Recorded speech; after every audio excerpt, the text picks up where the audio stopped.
दो बैलों की कथा कहानी। जानवरों में गधा सबसे ज्यादा बुद्धिमान समझा जाता है। हम जब किसी आदमी को पहले दर्जे का बेवकूफ कहना चाहते हैं तो उसे गधा कहते हैं। गधा सचमुच बेवकूफ है या उसके सीधेपन, उसकी अधनरापद सहिष्णुता ने उसे यह पदवी दे दी है, इसका अधंश्चय नहीं किया जा सकता। गाय सींग मारती है, ब्याही हुई गाय तो अनायास ही सहनी का रूप धारण कर लेती है। कुत्ता भी बहुत गरीब जानवर है, लेकिन कभी कभी उसे भी क्रोध आ ही जाता है। ककंतु गधे को कभी क्रोध करते नहीं सुना न देखा। दतना चाहो गरीब को मारो, चाहे जैसी खराब सड़ी हुई घास सामने डाल दो, उसके चेहरे पर कभी असंतोष की छाया भी नहीं दिखाई देगी। वैशाख में चाहे एक आध बार कुलेल कर लेता है, पर हमने तो उसे कभी खुश होते नहीं देखा। उसके चेहरे पर स्थायी अधवसाद स्थायी रूप से छाया रहता है। सुख दुख हाथ धन लाभ कक्सी भी दशा में उसे बदलते नहीं देखा।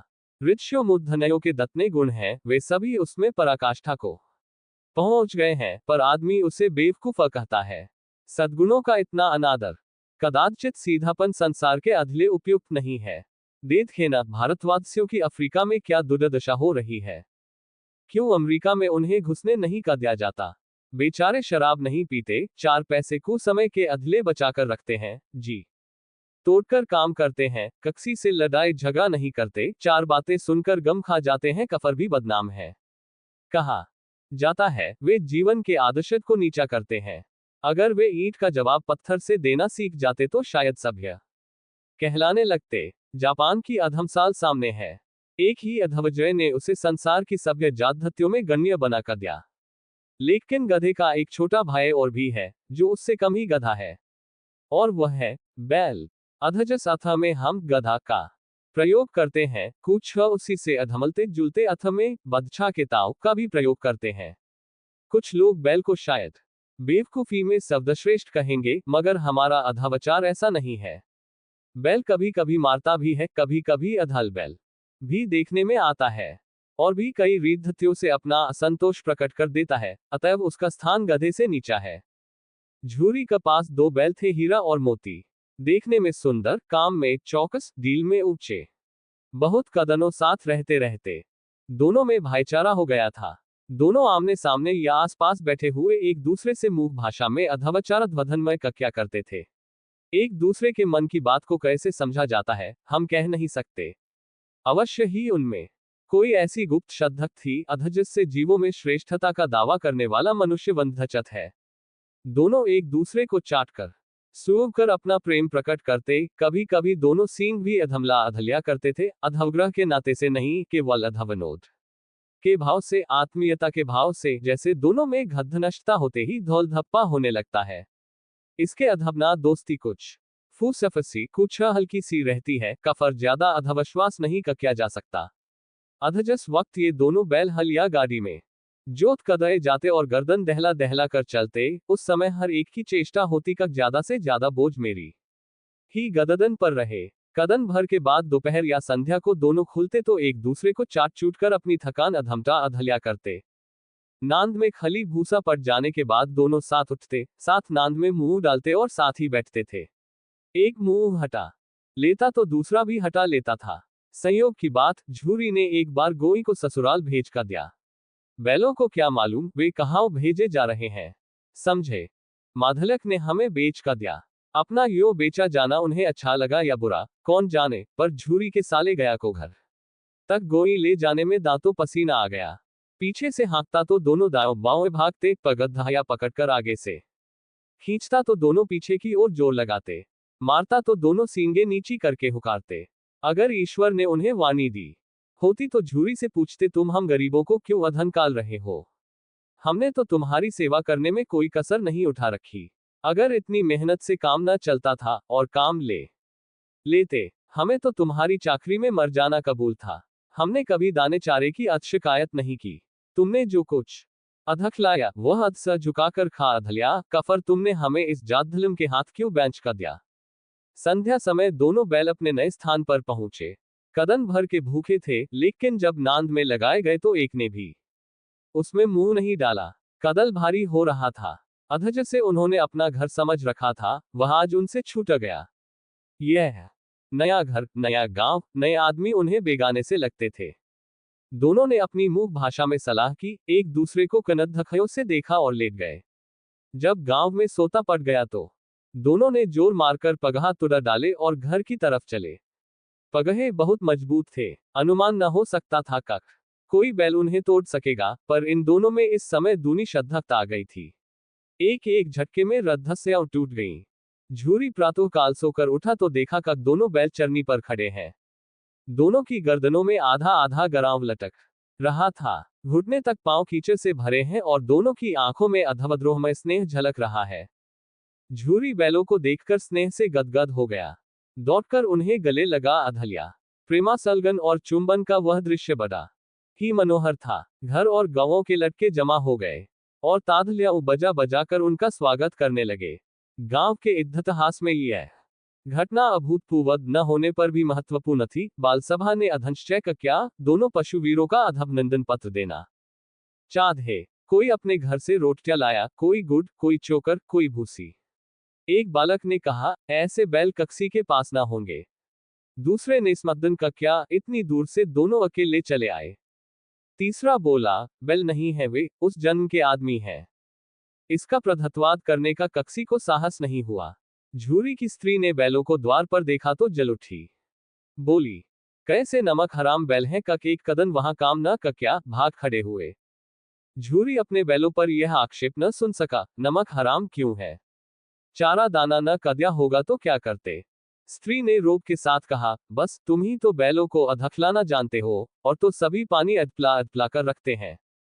झूरी ने अधचाया, चारा अधमलता तो क्यों भागते। स्त्री अधचट गई, भागे इस अधले का वे लोग तुम जैसे बुद्धुओं की तरह बैल को सहलाते नहीं, अधखलाते हैं तो रगड़ कर जोतते भी हैं। ये दोनों ठहरे कामचोर, भाग अधन कले। अब देखो कहां से खली और चोकर अधमलता है।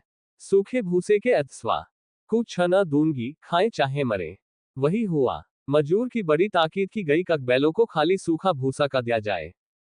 बैलों ने नांद में मुंह डाला तो फीका फीका, न कोई अधचकनाहट न कोई रस। क्या खाएं। आशा भरी आंखों से द्वार की ओर ताकने लगे। झूरी ने मजूर से कहा, थोड़ी सी खली क्यों नहीं डाल देता बे, मालकन मुझे मार ही डालेंगी। चुराकर डाला ना दादा, पीछे से तुम भी उन्हीं की सी कहोगे। दूसरे कदम झूरी का साला कफर आया और बैलों को ले चला। अब की उसने दोनों को गाड़ी में जोता। 2-4 बार मोती ने गाड़ी को खाई में अधगराना चाहा, पर हीरा ने संभाल अधलिया। वह ज्यादा सहनशील था।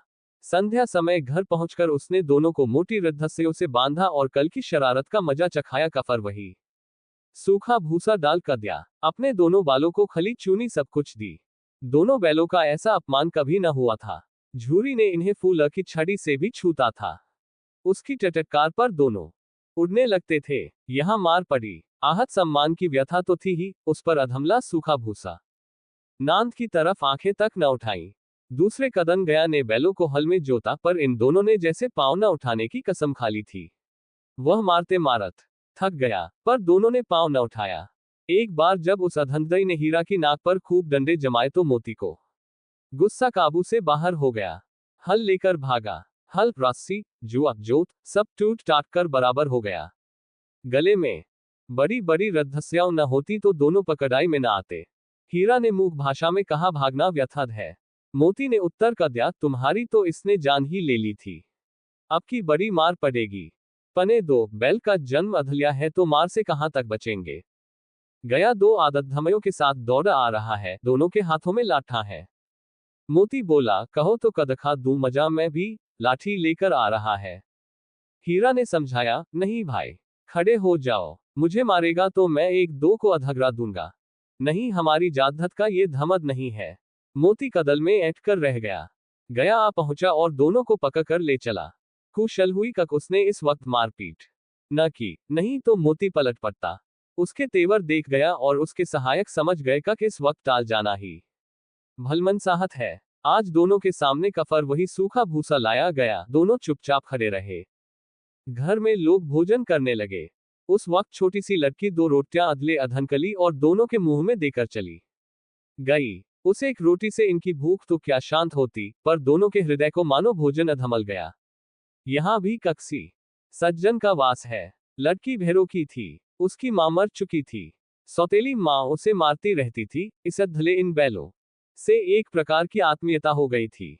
दोनों कदम भर जाते, डंडे खाते अत्ते, शाम को थान पर बांध कदए जाते और रात को वही बात धलका उन्हें 2 रोटियां अधखला जाती। प्रेम के इस प्रसाद की यह बरकत थी कक दो दो गाल सूखा भूसा खाकर भी दोनों दुबदल न होते थे, मगर दोनों की आंखों में रोम रोम में अधावद्रोह भरा हुआ था। एक कदन मोती ने मूक भाषा में कहा, अब तो नहीं सहा जाता हीरा। क्या करना चाहते हो? एक आध को सींगों पर उठाकर फेंका दूंगा।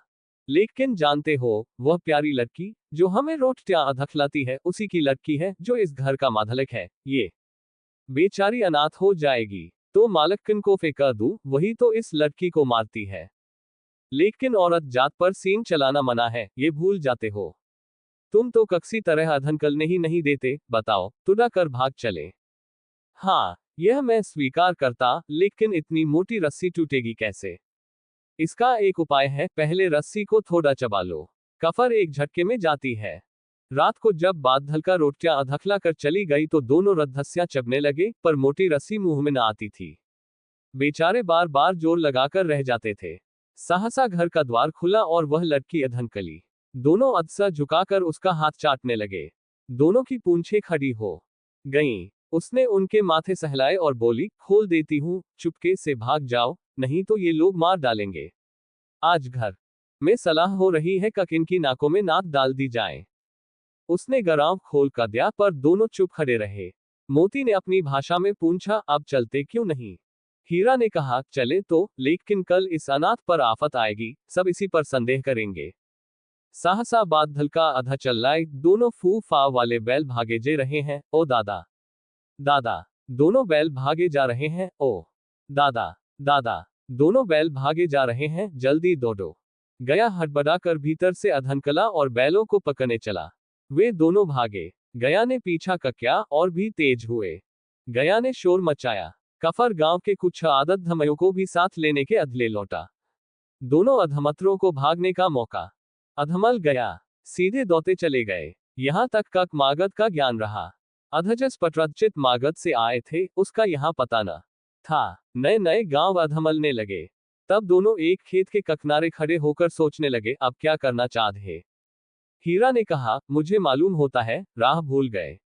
तुम भी बेतहाशा भागे, वहीं उसे मार अधगराना था। उसे मार अधगराते तो दुधनिया क्या कहती। वह अपने धम छोड़ दे, लेकिन हम अपना धमद क्यों छोड़े? दोनों भूख से व्याकुल हो रहे थे। खेत में मटर खड़ी थी। चरने लगे। रह रहकर आहट लेते रहे थे। कोई आता तो नहीं है। जब पेट भर गया, दोनों ने आजादी का अनुभव किया तो मस्त होकर उछलने कूदने लगे। पहले दोनों ने डकार ली। कफर सींग अधमलाए और एक दूसरे को ठेकने लगे। मोती ने हीरा को कई कदम पीछे हटा कर दिया, यहां तक कक वह खाए में अधगर गया। तब उसे भी क्रोध आ गया। संभल कर उठा और मोती से अधभट गया। मोती ने देखा कक खेल में झगा हुआ चाहता है तो ककनारे हट गया। अरे, यह क्या? कोई सांड डोंकता चला आ रहा है। हाँ, सांड ही है। वह सामने आ पहुंचा। दोनों अधमत्र बगले झांक रहे थे। सांड पूरा हाथी था। उससे अधभरना जान से हाथ धोना है, लेकिन न अधभने पर भी जान बचती नजर नहीं आती। इन्हीं की तरफ आ भी रहा है। कक्तनी भयंकर सूरत है। मोती ने मूक भाषा में कहा, बुरे फंसे, जान बचेगी। कोई उपाय सोचो। हीरा ने सचधतत स्वर में कहा, अपने घमंड में फूला हुआ है, आरजू अधवंती न सुनेगा। भाग क्यों न चले? भागना कायरता है तो कफर यही मरो। बंदा तो 9-2-11 होता है। और जो दुआए तो कफर, कोई उपाय सोचो जल्द। उपाय यह है कक उस पर दोनों जने एक साथ चोट करें। मैं आगे से रगेदता हूं, तुम पीछे से रगे दो, दोहरी मार पड़ेगी तो भाग खड़ा होगा। मेरी ओर झपटे, तुम बगल से उसके पेट में सींग घुसट देना। जान जो धखम है, पर दूसरा उपाय नहीं है। दोनों अधमत्र जान हथेली पर लेकर लपके। सांड को भी संकटहत शत्रुओं से लड़ने का तजुर्बा न था। वह तो एक शत्रु से मल्लयुद्ध करने का आदी था। ज्यों ही हीरा पर झपटा, मोती ने पीछे से दौड़ाया। सांड उसकी तरफ मुड़ा तो हीरा ने रगेड़ा। सांड चाहता था कक एक एक करके दोनों को अधगरा ले, पर ये दोनों भी उस्ताद थे। उसे वह अवसर न देते थे। एक बार सांड झल्ला कर हीरा का अंत कर देने के अधले चला कक मोती ने बगल से आकर उसके पेट में सींग भोंक कर दिया। सांड क्रोध में आकर पीछे कफरा तो हीरा ने दूसरे पहलू में सींगे चुभा कर दिया। आधखर बेचारा जख्मी होकर भागा और दोनों अधमत्रों ने दूर तक उसका पीछा किया। यहां तक कक सांड बेदम होकर अधगर पड़ा, तब दोनों ने उसे छोड़ कर दिया। दोनों अधमत्र जीत के नशे में झूमते चले जाते थे। मोती ने साके अधतक भाषा में कहा, मेरा जी चाहता था कक बच्चा को मार ही डालूं। हीरा ने अधत्रस्कार कक्या, अधगरे हुए बैरी पर सींग न चलाना चाहे।